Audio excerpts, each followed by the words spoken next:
We typically determine blood pressure measurements with two numbers. The higher number, called the systolic pressure, represents the pressure in the artery when the heart beats. The lower number, called the diastolic pressure, represents the pressure when the heart is at rest. Healthy blood pressure is in the range of 120/80. Ideal pressure is somewhat lower. A key to healthy blood pressure is the ratio between the two numbers. They should remain at a 3:2 ratio, whatever the actual pressure may be. High blood pressure is often diagnosed during a doctor's visit. Blood pressure is measured using an arm cuff and a special device. If your reading is high, you'll come back for repeat checks. If you have 2 or more visits with reading over 140/90, you will be diagnosed with high blood pressure. If untreated, high blood pressure can lead to heart disease, heart attack, stroke, or kidney damage. First up, we'll talk with Dr. Dana Katari, family physician, to share her insights into achieving and maintaining healthy blood pressure. Dr. Katari, recently the American Academy of Family Physicians and the Mayo Clinic issued new recommendations for ideal blood pressure of 115/75. What are your comments on that?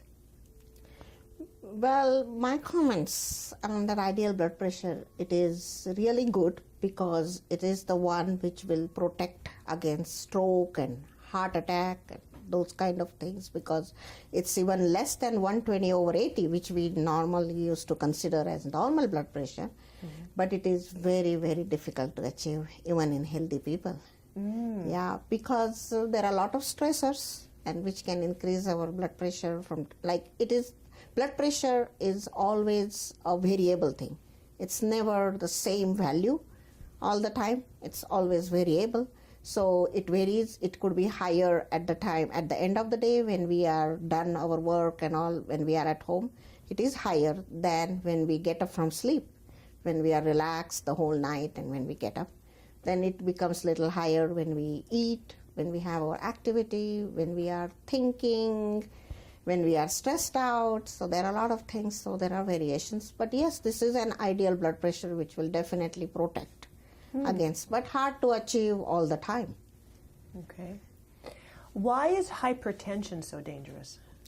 Well, hypertension is dangerous because it is a very, very big risk factors to get stroke. And stroke is by, if it increases to a certain limit over, for example, it is if it is more than 200/140. Like 200 systolic over 140 diastolic, the increased risk of bleeding, and it's around 45% increased risk. Yeah, in the bleed in the head, and that can cause stroke, and that will cause paralysis, that can kill you. So that is the main problem with the high blood pressure. It is also a very big risk factor to develop coronary artery disease or heart disease or heart attack, what we call. Yeah, so these are the two reasons blood pressure is dangerous. What is the difference, Dr. Katari, between the diastolic and systolic numbers? Okay, the systolic blood pressure is the blood pressure at the end of the cardiac cycle. Okay, that is the main, like a volume which is created in the heart. While the diastolic blood pressure is the minimal pressure. It is also a measurement of peripheral resistance, we call. So it's like a minimal pressure which is at the beginning of the cardiac cycle. It's in the arteries. So that's the difference between systolic and diastolic. So systolic when the heart is contracting, diastolic when the heart is relaxing. Oh, okay. What increases a person's blood pressure? You touched on a few. Well, number one factor is the salt level in the blood. So if we eat more salt and if there is a lot of sodium, then that can constrict the blood vessels, and that can, as a result, increase the blood pressure. And also stress, that can increase the blood pressure. And then even smoking is another factor, which can, the nicotine is a very, very potent vasoconstrictor. That means it is a very potent substance which will contract blood vessels. So that is there. Then certain kind of drugs, drug abuse like cocaine, it can increase blood pressure very fast. And of course stress is there, as I mentioned earlier. Okay. That can increase blood pressure. Dr. Katari, how can a patient control their blood pressure?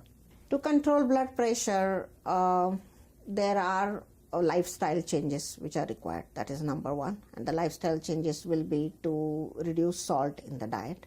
You should not take more than 2 grams of sodium a day. So that means we have to read the food labels and find out how much sodium is there or salt is there in the food. And we have to avoid all those food which contain a lot of sodium, like pickled food as well as processed meat. So they contain a lot of salt, and canned food. So mostly try to eat fresh. Then exercise. Exercise reduces blood pressure very well. Though the exact mechanism is not understood why exercise reduces blood pressure, but they say that it reduces blood pressure by decreasing the stroke volume. That is the volume of blood which is released with each heart contraction. It reduces that. It relaxes the whole vascular system, and we have parasympathetic and sympathetic nervous system. So it relaxes and it decreases the tone of sympathetic, because sympathetic nervous system, it contracts the blood vessels.